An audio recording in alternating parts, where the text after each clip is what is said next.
Good evening and welcome to Wisdom Walk here on my YouTube live stream channel. And I am Jojopahmaria Nsoroma. In a moment after my theme music plays on my Blog Talk channel, I will begin this broadcast in earnest. Um, just want to give a thank you to everyone who is watching this and who was able to support the initial kind of opening of my first book by sharing links on Facebook and by purchasing on Amazon. Also, for writing reviews or planning to write a review for the book. I am really, really grateful. Um, this is a real grassroots effort on my part because it really is for a human services organization. It's program, the program that I created. It's really about the men, but I do believe other people can benefit from it. So, but I didn't, have a grand marketing plan. I just said, let me just learn as I go and just take it grassroots. And so I'm really pleased with how many people responded and acknowledged. I think I got over 1,000 connections from the original email that I sent out. I mean, original Facebook post that I put out. And yeah, so the word will spread as it needs to organically and over time. And I'm just, again, so grateful to have been able to do that. Um, I've got a really, really good program for you tonight as I continue talking about manifesting emotional support and the importance of that. Tonight, I'm going to talk about the blocks to it. And I've got a lot of information to share. There's also some good astronomical stuff going on. And I also want to give you enough information about that. So I'm hoping not to run over my hour time slot, but I may do it a little by 5 minutes. It's by 5 minutes.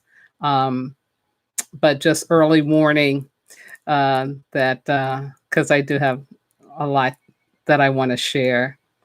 And I'm excited. I'm excited. We're really living in a very, very powerful time for deep change and radical transformation. And so it's important to stay conscious of that and to support you in that process. Um, Summer's coming. This Thursday, I mean, this Friday, we'll actually have our solstice. And up here in the Northern Hemisphere, down the Southern Hemisphere, they'll have their winter.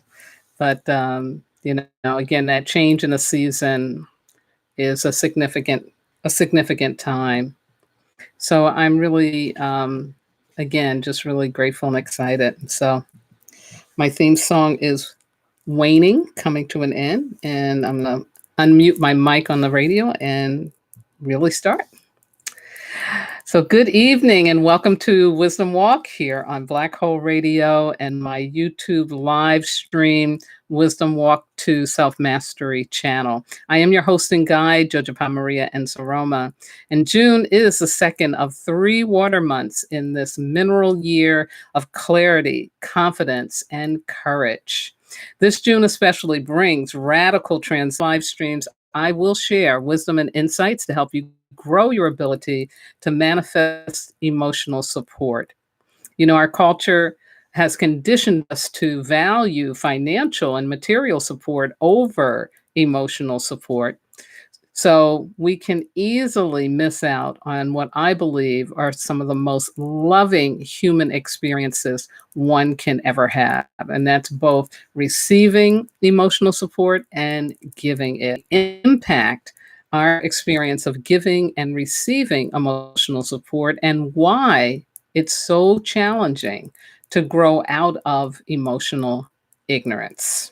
what those blocks are. Now, for those of you who may be listening in or looking in for the first time, let me give you a quick overview of my program. Wisdom Walk is a personal development resource for your mind, body, and soul. My ministry is any pain that is not transformed will be transferred. So, the essential goal of my shows is to support listeners and watchers in learning how to recognize and release any pain that may be blocking you from fulfillment in life, or what I like to call having your happy endings in life. Every Sunday night, 8 p.m. Eastern Time, 5 p.m. Pacific, I broadcast live on Black Hole Radio and my YouTube channel, unless I'm on hiatus or the unexpected occurs. Now, if for some reason you can't access the internet to listen or watch, you can always listen to the live radio broadcast at this phone number. It's area code 563-999-3089. Again, that's 563-999-3089. You can ask questions or share comments about what I discuss and share here on my website. My website is www.wisdomwalk2selfmastery.com. And of course, you can also add comments on my YouTube channel in the box below this video. But right now, I invite you to sit or lay back and join me for an exploration of the inner landscape, where you can discover the true treasure of being human as you connect to your soul. Now, every week I like to begin my communications, my spills off appropriately in a sacred manner by starting off with honoring the ancestors. And of course, today is Father's Day here in the United States. So I want to take a moment to acknowledge the fathers. So all of you out there who are listening and watching who are daddies, know how important that role is and how much you are needed to show up and be an integral part of your child's growth and development, or in sustaining your child as an adult as they are navigating through their mature experience. And I thank you. I thank you to all the fathers out there who are willing and committed and able to stay connected and love on their families through thick and thin. Ashe. I also want to now, of course, acknowledge the ancestral fathers, or the ancestor fathers, which I have. And just to take a moment to think about these men who are no longer physically in your life, but who I believe definitely are guides and keepers. And they may not have been your direct father. They could have been an uncle. It could have been a grandfather, like I had. Could have been a great grandfather. It could have been a friend of the family who was working what we call in loco parentis, that was a father figure to you, a fatherly support to you. And if you're lucky, you would have had all of that in your life. So take a moment and think about who were those men and say their names out loud as I invoke them and invoke their wonderful, wonderful presence to be with you on this Father's Day. Creator, Mother, Father, God, Source, all the one, all that is, we thank you. We thank you. We thank you for your blessing and your mercy in our lives, and for yet another opportunity to connect with our ancestors. Creator, we know we cannot do this earthly walk on our own, by ourselves. We have so much that can interfere with our true ability to be here on purpose and happy, fulfilled. And so we know we need the help of the ancestors. And so today we're calling out to the ancestral fathers, and we ask and we thank them for continuing to open their arms to us, to be the guides to us, to share their wisdom with us, to give us a sense of safety and security when we are feeling afraid or anxious, to whisper in our ear and remind us that we are protected, that we are loved beyond measure. And we are so grateful, God, so grateful for the presence of these divine masculine ancestors in our lives. And if there were some who hurt us, we know now they're on the other side and in clear and full remembrance of the truth of who they are. And we know too that they can be really good guides for us to help us avoid being hurt again. So even them we include in this invocation. And so I speak the names of the fathers in my life, which were first my birth father, who I didn't grow up with, but who definitely I'm so deeply connected to, and that's Ralph. And then to my grandfather, who was there around me, with me, and his name was Frank. And then to my uncles, who very much contributed to my growth and development, and that would be Pete, or Frank Jr., Kenneth, and Robert, or Uncle Bobby, as we called him. And there were other uncles and cousins also that contributed to my well-being and to my growth and development. And I again call on all of them and thank all of them for being a part of my life. And so again, Creator, we thank you, we thank you, we thank you for the blessing of the male ancestors who were fathers. And we thank you in the name of all that is holy. I say amen, ashe, ahoasa, ashiga bismillah, and so it is. Ashe, ashe. How wonderful. Absolutely. Now, this week, wow, that this Sunday is interesting. Is starting off with this, acknowledging the fathers and the divine masculine energy, sacred masculine energy, you want to call it. And we are leaving a water week, which we started last week, and we're stepping into a nature week. And of course, nature is all about change. So here's the opportunities for us this week, according to the elemental wisdom of the Daguerre medicine wheel. It's about welcoming change and being courageous, calling on our courage.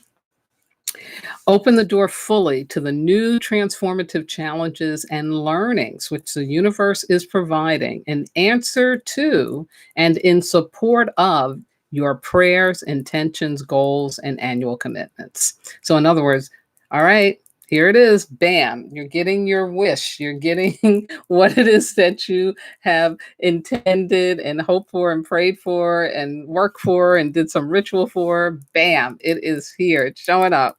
So welcome it. Welcome it. Although, of course, it's going to create some disruption, but be courageous. Receive the power of love and the supportive and playful energy of the nature element to experience the more of who you are. So again, when good things happen, so here are some distractions that can show up. This is like the self-sabotage stuff that can show up in this nature week. And the first are all the addictive behaviors in whatever form they take. When you have had some trauma in your life that you are healing through or you haven't healed through enough, when something really good happens, your dream comes true, your wish fulfilled, you can't imagine that you can really have it. So one of the ways that sabotage will show up is through addictive behaviors in whatever form they take, whether it's drugs and alcohol, indiscriminate sexual activity, overworking, over shopping, overuse of social media, any way that you take the focus off of what it really should be on. which is this wonderful has happened to you. And yes, it's going to create some change. There's going to be some shifts you have to make, but you're ready for it.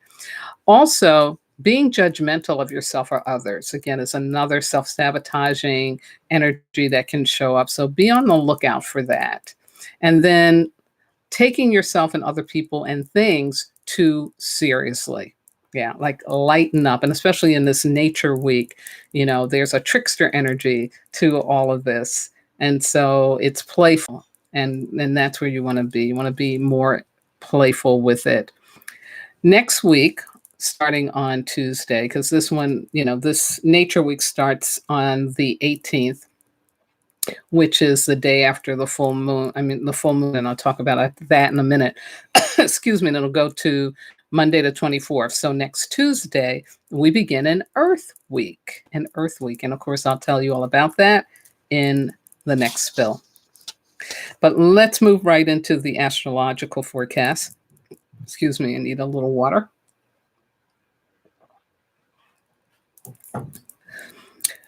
We have tomorrow on the 17th, a full moon in the sign of Sagittarius.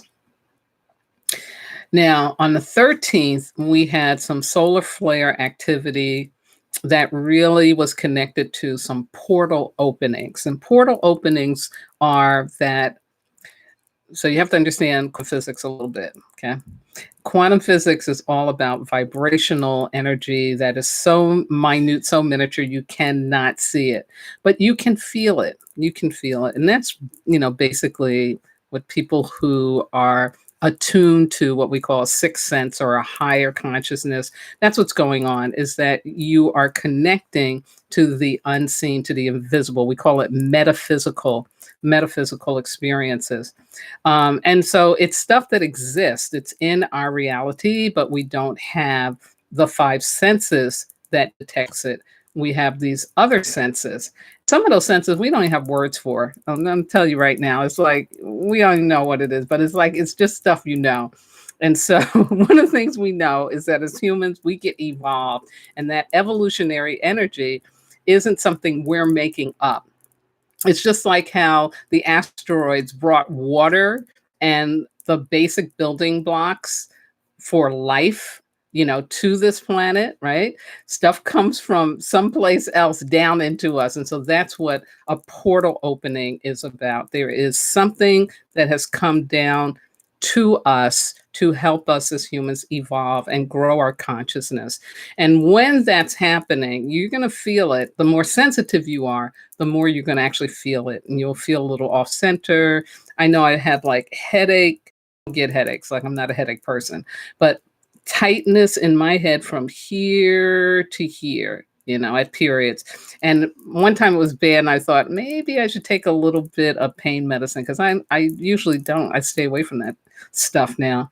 But I didn't have to. It went away, So because at first I thought maybe it was some sinus stuff, and it's not. It's like some huge energy coming down. So what that means is that, again, we're being rewired, because we're in this age of illumination where, as humans, and I like to just characterize it by, we're learning how to choose love over fear more easily and effortlessly. We're making more of a commitment to that. We're learning that humans aren't disposable, and that it's not okay for us to believe in that and to create systems and institutions and religions that practice that.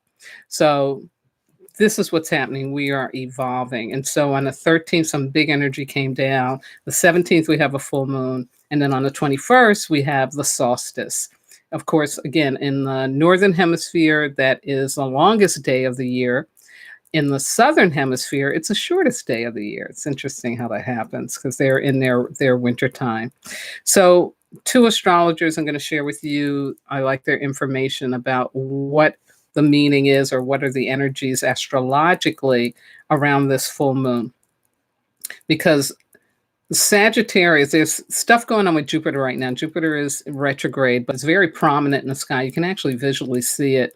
And Jupiter is the home for Sagittarius. So when a planet's in its home sign, it's like good stuff.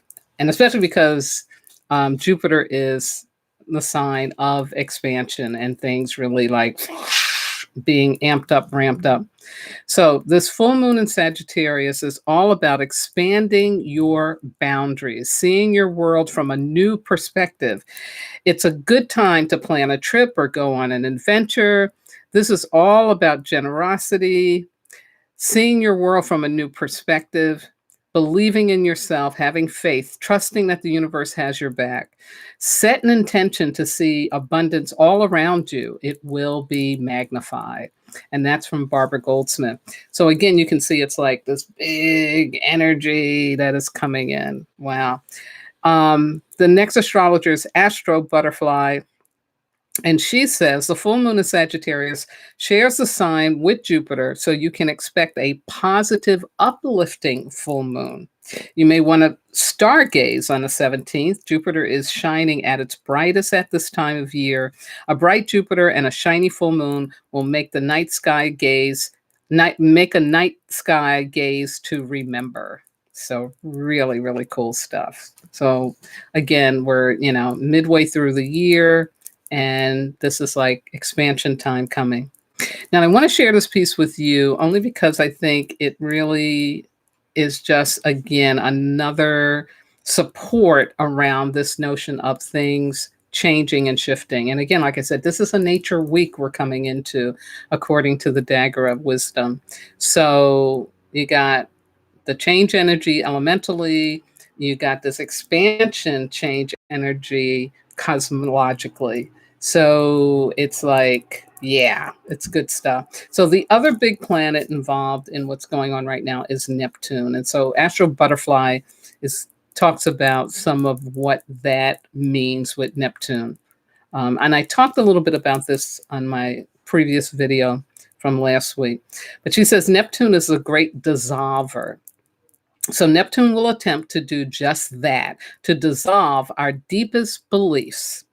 The reason why Neptune is doing that is because he wants us to find a higher order, a deeper meaning, a broader outlook for our existence.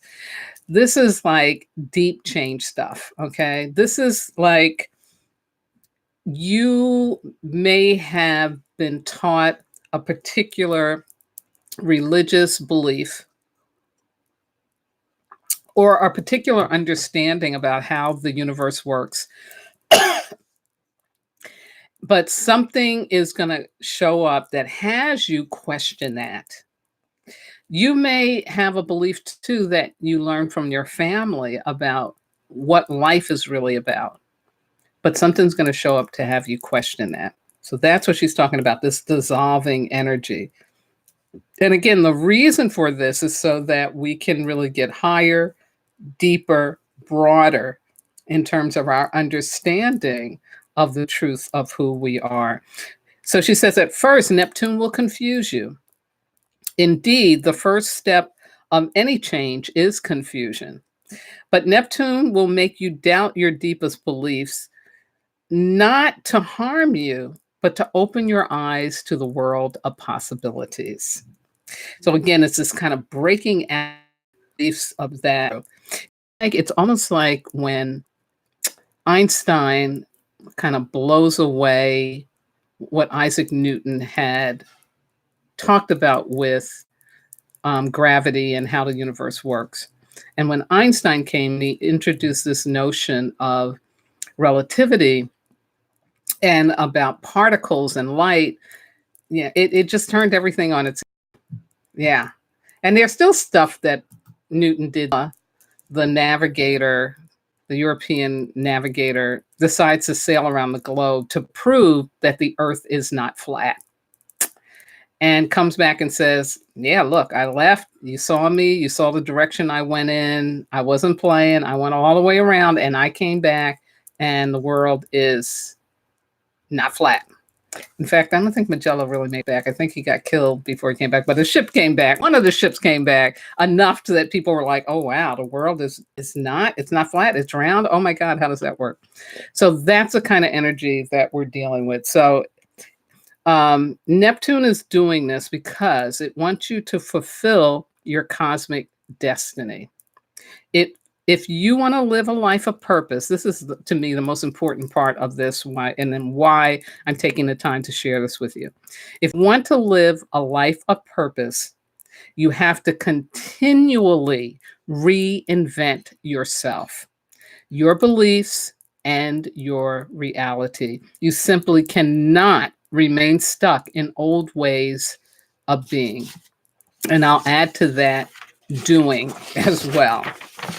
You gotta shift. So that to me is a really, really important message around all of this energy that is happening. Like, this is how we stay true to our calling, to our higher purpose, to the truth of who we are, is that we have to evolve. We have to evolve. So we question and learn, really, really important.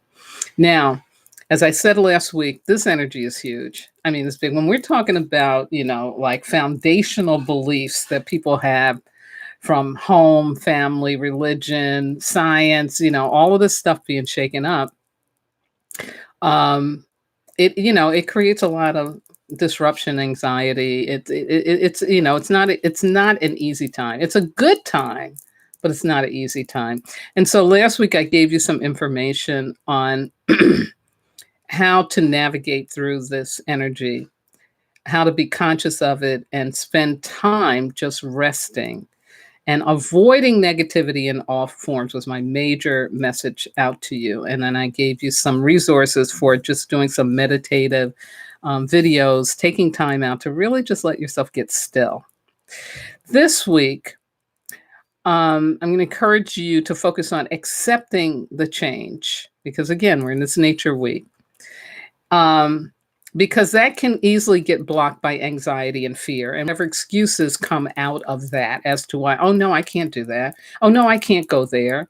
Oh no, I can't change that up. That negativity will show up because of the fear and anxiety. So the way you address that is confront it by allowing yourself to feel it, feel the fear and the anxiety, but release it. And my suggestion is through conscious physical activity, because that will help bring you into the present. When you're in the present, you're not going to be in anxiety. Anxiety and fear comes out of being stuck in the past, trying to hold on to what you knew, what felt safe, or you're so fearful of the future, of what's coming. Okay. The way to remove all of that is to get yourself present. And so when we engage in physical activity with our bodies, it's really helpful. And it's also helpful moving your body so that there can be flow, going through your veins. Because when we're in fear, things stiffen up, they get tight, they get caught.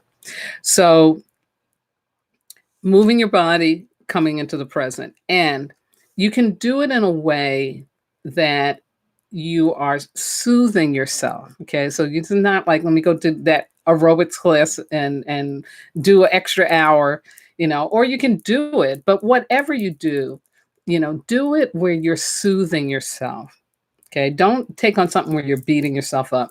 Soothe yourself. So it could be some yoga, but it could also be a long meditative walk where you're actually paying attention to your breathing, you're paying attention to how your foot touches the ground and how it comes off the ground, swimming or walking along a beach, meandering through the woods. So whatever you do, move that body, do it gently, do it in a way you're not beating yourself up. And then I suggest taking a 20-minute salt bath or a salt shower, if you can't submerge yourself in the tub, to complete the calming down and the letting go. Because what are you letting go of? You're letting go of the anxiety and the fear that this new change, these new things that are happening are producing. Okay? So that's my suggestion for navigating this new stuff. And I will definitely post it on my Facebook page, Wisdom Walk Radio, as well as in the box below. Now, for the next 30 minutes, maybe 35 minutes, I am going to dive into this manifesting of emotional support by doing a quick review of what I talked about last week, which was Emotional Support 101, what it is and why it's essential for humanity. And then I'm going to talk about emotional intelligence versus ignorance so that you have a vocabulary and an understanding of that if you don't already know. And then I'm going to share what I call the universal blocks to emotional support. And I'm going to be using the basic archetypes from Carolyn Meese's Sacred Contracts to illustrate that for you. And then, of course, I will leave you with a personal challenge. Another sip of water. Okay, so here's the quote that I use this week to announce my my program. If your emotional abilities aren't in hand, if you don't have self-awareness, if you're not able to manage your distressing emotions, if you can't have empathy and have effective relationships, then no matter how smart you are not going to get very far. And this is from Daniel Goleman, noted for his book, Emotional Intelligence, Why It Can Matter More Than IQ. And this is a landmark book, especially in the world of business, because wow, right? This is a new concept that human beings actually have emotions, and that when they go to work, guess what? They still have emotions. They don't get rid of those emotions. And so better to open up learning how to accept them, to manage them, to have an understanding of them, to deal with them, not, have it all be out of whack and crazy as it can get when this stuff is ignored. And so emotional intelligence comes along. And now for those companies that really want to be successful and competitive and creative in a global marketplace, they use this as part of their training for especially managers. So it's really cool. You can find this information really, really easily online, and I'll mention that again, and I'll be talking again to define it for you in just a minute.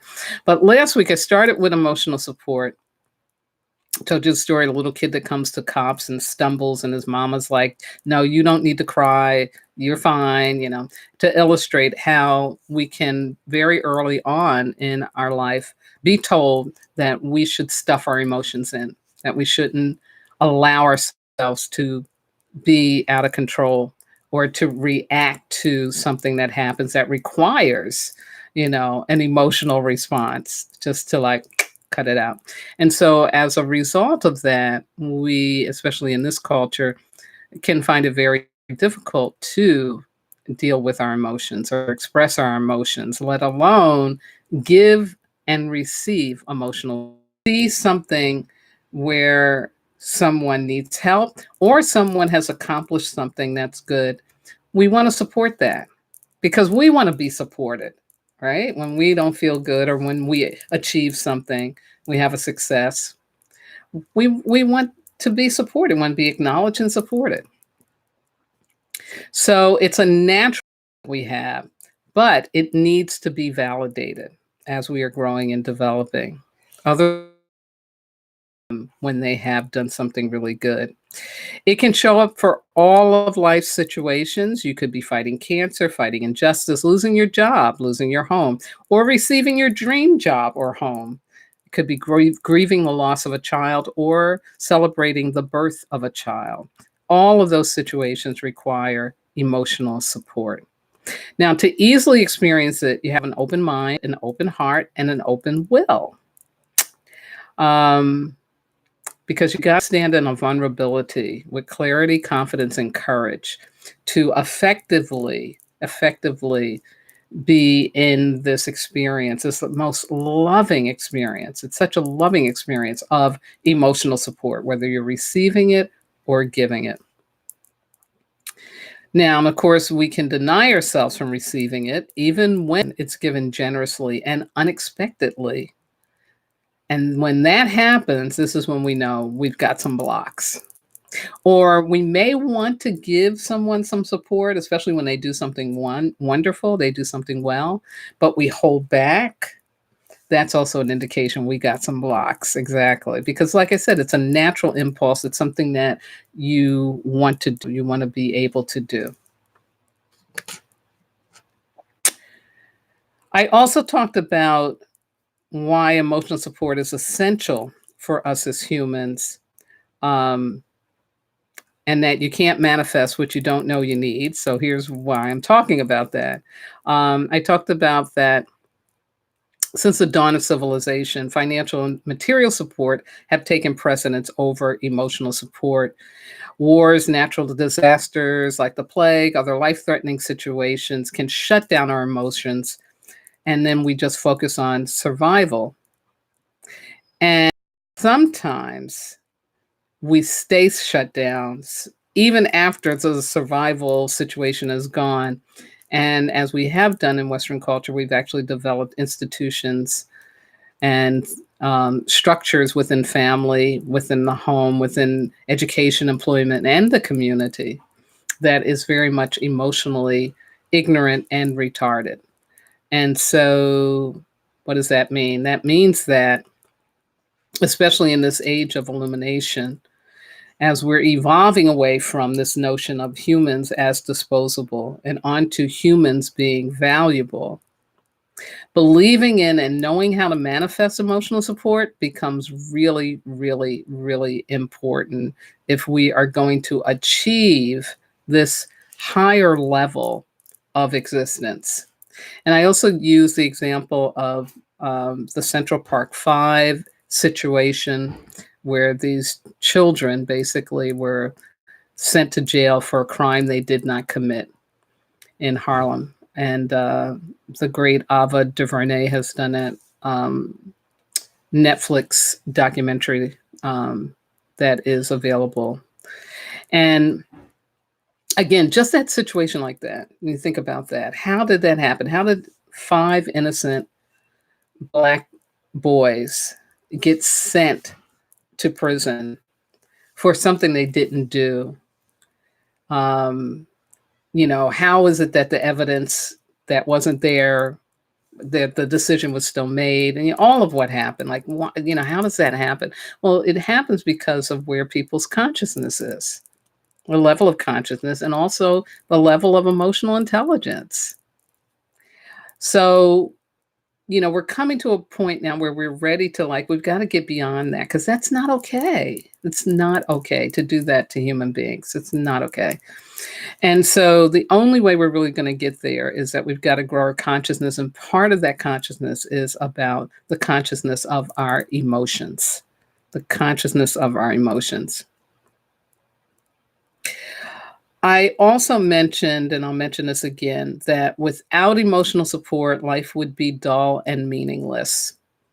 And I said, I believe it's one of the major reasons there is an epidemic of suicides among men in Western culture, especially here in the United States. So when you've had your emotions shut down and there's no war to be fighting, there's no lions, tigers, and bears that you need to be shooting and cutting up, when you have really created more of a society where you can go to Starbucks and you can go to the library and read, and and you can go to the supermarket and you ain't got to kill no chicken. You just go to the supermarket and get your chicken. So in other words, when the things that historically men have been conditioned for are taken away, what's left? Yeah, what's left? And so again, emotional intelligence is really, really important to the new world, the new age that we are stepping into as human beings.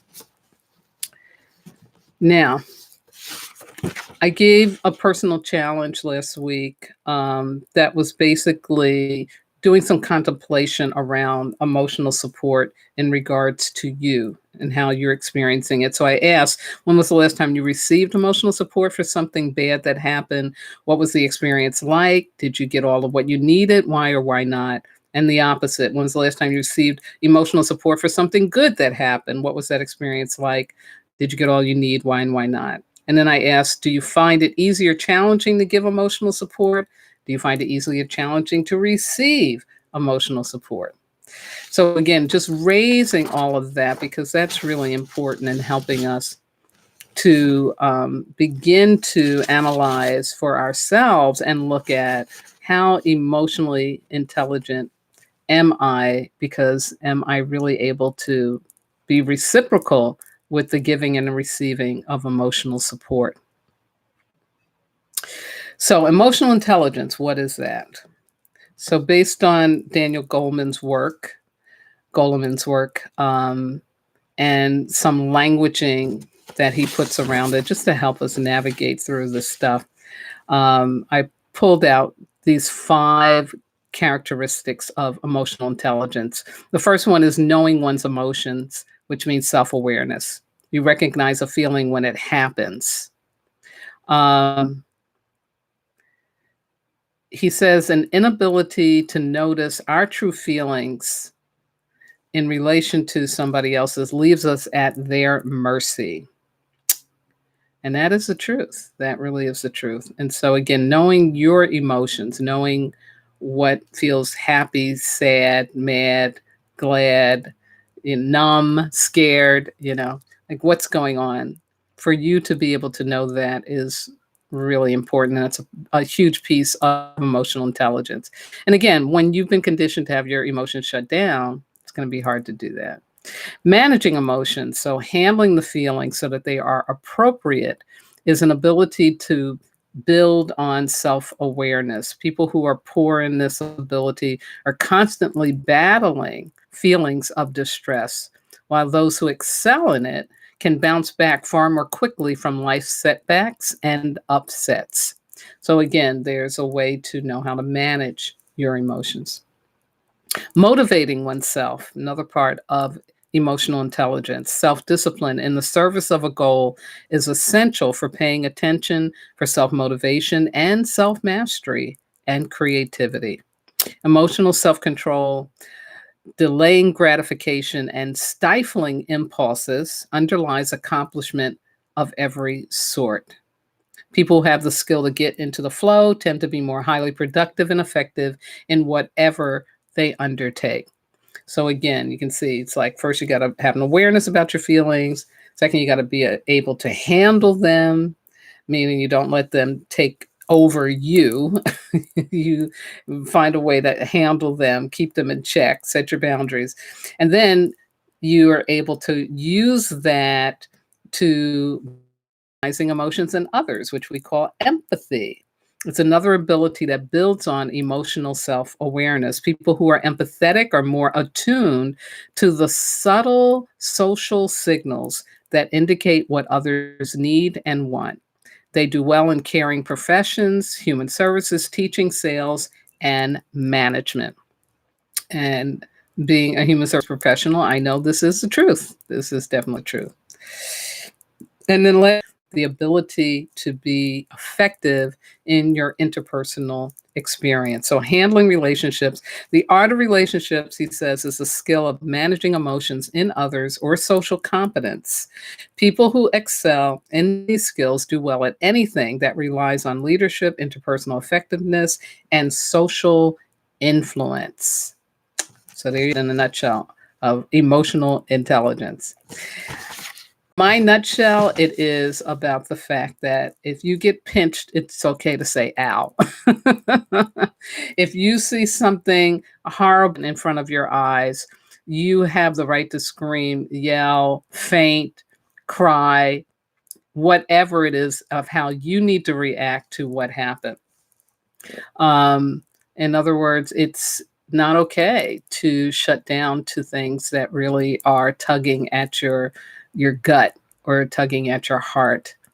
That, as human beings, these things really, and if we're not in a survival situation, then we can give ourselves permission to experience our emotions and in the moment.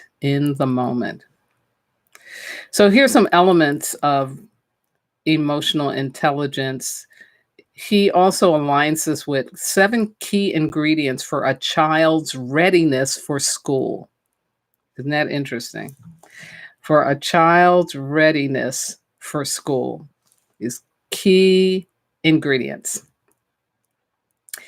Confidence, makes sense.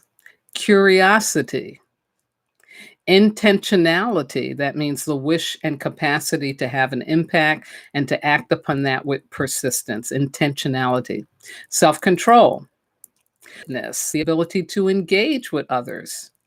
Capacity to communicate, the wish and ability to verbally exchange ideas, feelings, and concepts with others.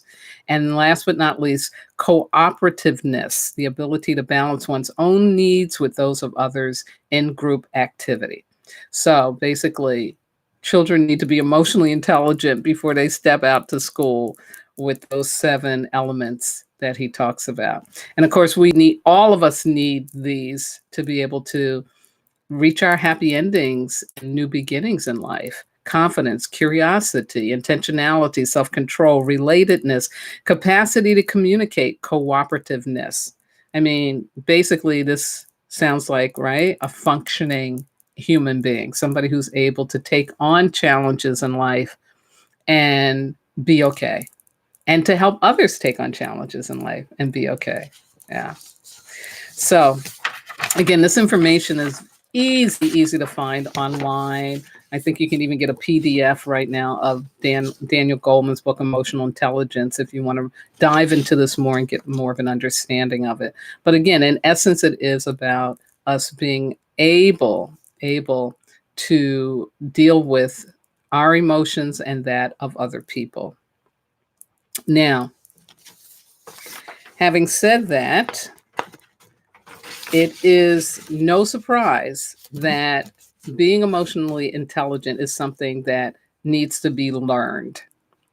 Even though it's a natural impulse, if that got shut down during childhood and into adolescence, then it's something that you have to relearn. I definitely had to relearn it. Definitely had to relearn it.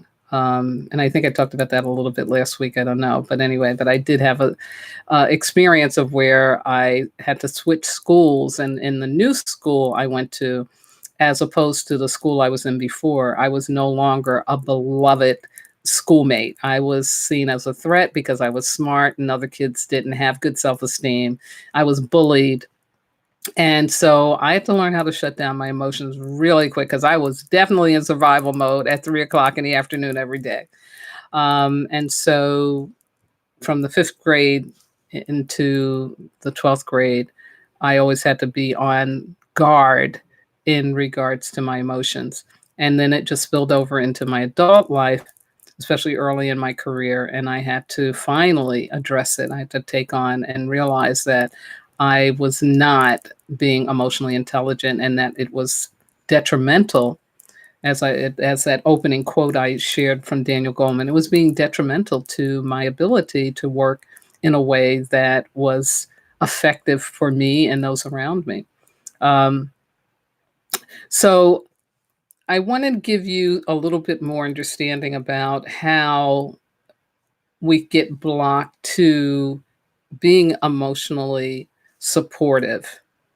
Because again, emotional intelligence, that awareness, having that awareness, if that gets shut down, we're not going to be able to be supportive. If we can't even detect, the emotional stuff that's going on, and that's called emotional ignorance, then it's not a good day. Back to that, those 7 elements he talks about of emotional intelligence. So if I apply emotional ignorance to that and talk about a child who goes to school and is emotionally ignorant, this is going to be a kid that doesn't have a lot of confidence. It's going to be a kid that's not going to be curious. They're going to just know what they know, and that's it. They're not going to have intentions, any wishes for having what they want or need. They're going to just be at the call of the peers around them or what a teacher is saying to them, but it won't be something that can generate from themselves. They'll be out of control. It'll be very hard for them to control themselves. They won't know how to relate to other children easily. Um, their capacity to communicate will be very limited, and it will be very hard for them to cooperate. And unfortunately, these are the kids that then get put on Ritalin and into special ed programs, right? And yes, sometimes there really is something that's going on in terms of brain chemistry for kids that are emotionally shut down or ignorant. But a lot of times it could just be um, what their early experience with their caretakers and the environment that they're growing up in has done, has impacted them. So again, so emotional ignorance, is not a good thing. It really makes it very difficult for us to be in this world and to do what we need to do and to be supported in doing what it is we need to do. So a little bit more understanding now I want to give you about how that happens, because to some degree, I think all of us can experience some kind of shutting down of our emotions that makes then emotional support, giving and receiving, be either out not happening at all, or it's out of balance. It's out of balance, meaning that I'm going to be giving more than I receive, or I'm going to be receiving more than I give. So according to Carolyn Meese's Sacred Contracts, another wonderful book that I talk about a lot, there are 4, how can I say, like postures or experiences of ourselves as human beings that every human being has. And we're all familiar with this, whether you're whatever country you come from, whatever religious background, doesn't matter. This is a universal human experience. And so they're called archetypes. And the 4 essential or primal archetypes are victim, child, saboteur, and prostitute. And the prostitute isn't about, being a streetwalker. It's about giving away your power versus knowing how to share it, but just giving it away. So let me walk you through support, giving and receiving, how that can be affected. Because the archetypes have a shadow side with them. They're a part of us that at some point we have to take on growing and healing. Okay. And so just a little background on each of them, a little definition of each of them, and then I'll give you how it relates to the emotional support piece. So, and how, again, traumas that we have endured during childhood. This may be the pattern people relate to the most, particularly since it has become the focus of therapy and accepted as a major culprit in the analysis of adult suffering. So this archetype is about the wounded child. So your innocence has you believe as a child that you can only receive if you are giving, but giving is always reciprocal, meaning you don't always get back. From your child mind, you believe that expecting something in return is wrong, so you shut down being open to receive and just focus on giving. So again, this is somebody who's in a situation where they're not being given enough nurturing and enough attention. This is somebody who is being neglected. And the neglect can happen not from where it's physically harmful, but that it is emotionally harmful. It's just not happening. And so again, that may be the child that's like, mommy, daddy, look, I want to give you this picture. But mommy and daddy are so busy and tired from working. They're like, yeah, yes, go away. Go get on the computer, so that the child, when they put out, they're not getting back. Yeah, it's not being appreciated, it's not being acknowledged. So what they do is say, I better stop expecting that they're going to give me something back. But I'm going to keep giving because maybe one time it's going to work. Maybe one time it's going to work. But they lose the expectation of reciprocity, of receiving back. As a result of that, they can grow into becoming a rescuer. I know this is my story. And they're unable to truly honor the reciprocal nature of being of service without living that expectation that you're supposed to receive and in ways that you can't imagine.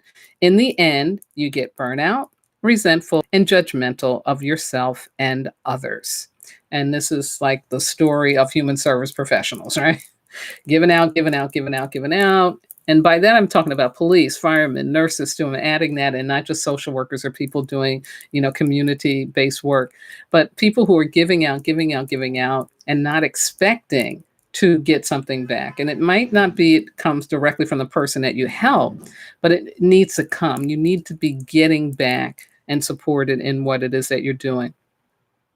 And again, it's hard to have that happen, right? When you shut down the expectation. So the second wounded child impact on giving and receiving is when you're smothered by a parent or parents who provide more material than emotional support, and you are not expected to give. So you don't. You only know your value through what shows up externally. This creates the same inauthentic experience of service where your giving is ultimately all about you and your codependent need to receive external acknowledgement of your value. So, in other words, that kid that isn't getting the emotional responses and supports that they need. They're getting toys, they're getting, clothes, they're getting gadgets, whatever, but they're not getting what they really need. And they're not expected. They're not expected to give back. And so they're like, I guess this is just how the world rolls.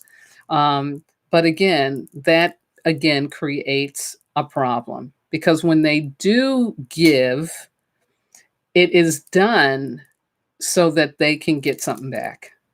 Yeah, and that will be a problem. That will be a big problem. Okay, I'm going to move to the victim archetype. And I am going over my time, but I will watch the clock because I don't want to go no more than 5 minutes over the time. The victim archetype is about the negative traits of the victim, and that's very self-evident, right? But when properly recognized, it can be a tremendous aid in letting us know when we are in danger of letting ourselves be victimized, often through passivity, but also through rash and inappropriate actions. It can also help us to see our own tendency to victimize others for personal gain. In its shadow aspect, the victim shows up that we may like to play the victim at times because of the positive feedback we get in the form of sympathy and pity. And that's what I wanted to focus on, because if you believe that you are a victim, then again, you're going to be so out of balance with the emotional support receiving and giving. When living your victim consciousness, you believe that the only way you can receive support is to be in some sort of trouble, some sort of pain for which you have no choice over and no control over. Okay, total victim. You're unable to experience the reciprocal nature of emotional support because you don't believe you have anything to give or anything that someone else would want to receive. You attract persons who are rescuers and feed off of your misery to make themselves feel better about themselves. This is another codependent experience that over time leads to jealousy, envy, and resentment of those for whom you receive support. Yeah, totally out of balance. Moving right on to the saboteur archetype.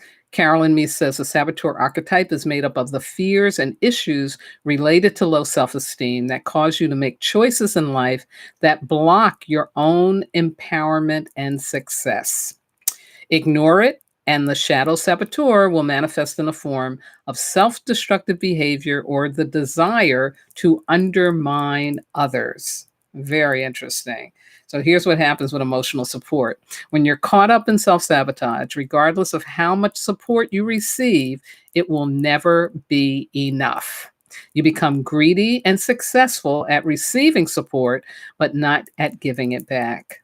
You're not able to believe that you deserve it or can truly have it without needing to give something away that you don't feel you have to give away. See, it's all locked up right into this deep codependency.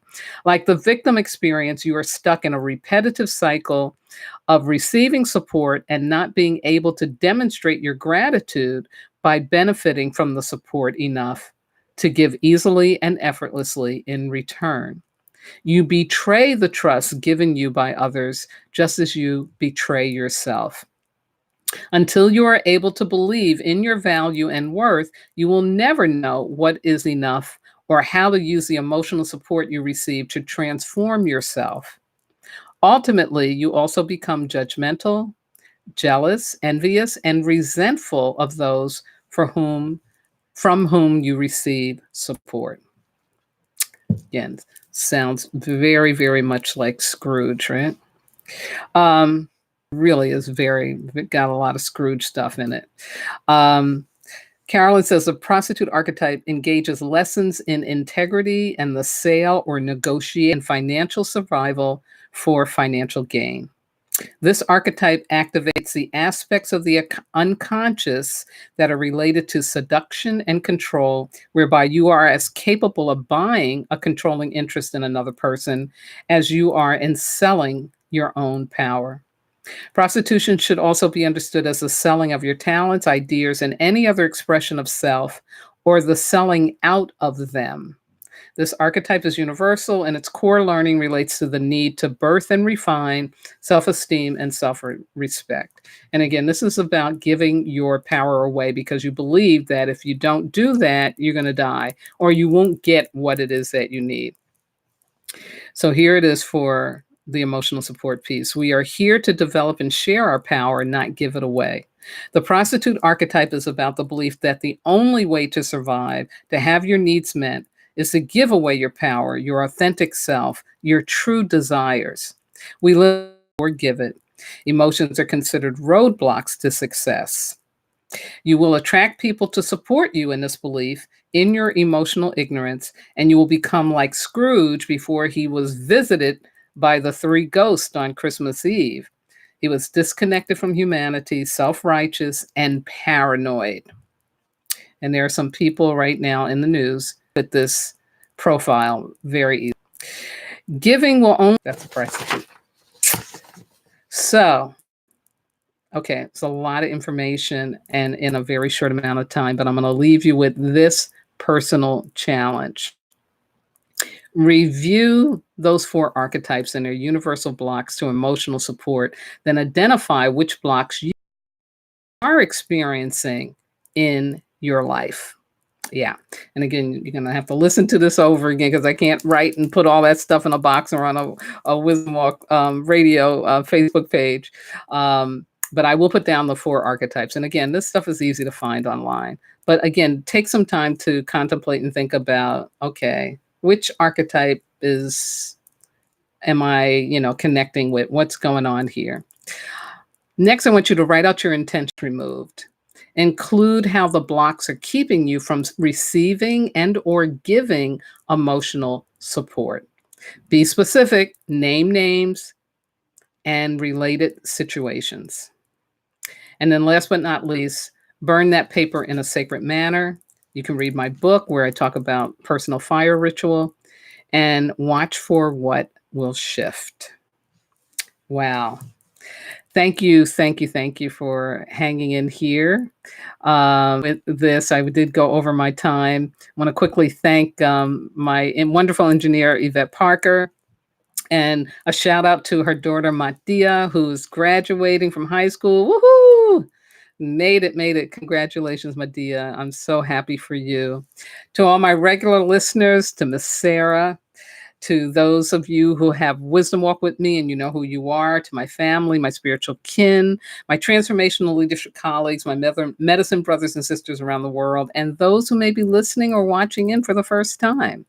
Thank you. I couldn't do this without your support. Next week, I'll continue manifesting emotional support by talking about emotional presencing. And I will do some reviewing of this week because it really was a lot. Again, Facebook page is Wisdom Walk Radio, YouTube channel Wisdom Walk to Self. And last but not least, on this Father's Day, I want to thank my God, my ancestors, my spirit guides, my loving entities, everything that walks with me, keeps my head to the sky, my feet to the ground, and my heart open to do this important work with and for all of you. Have a fabulous nature week. And with this full moon and summer solstice, winter solstice down south, know that it is a very important time for you to be alive. Make the most of it. And please, please remember, you are not disposable. You are divine. Good night now. Thank you.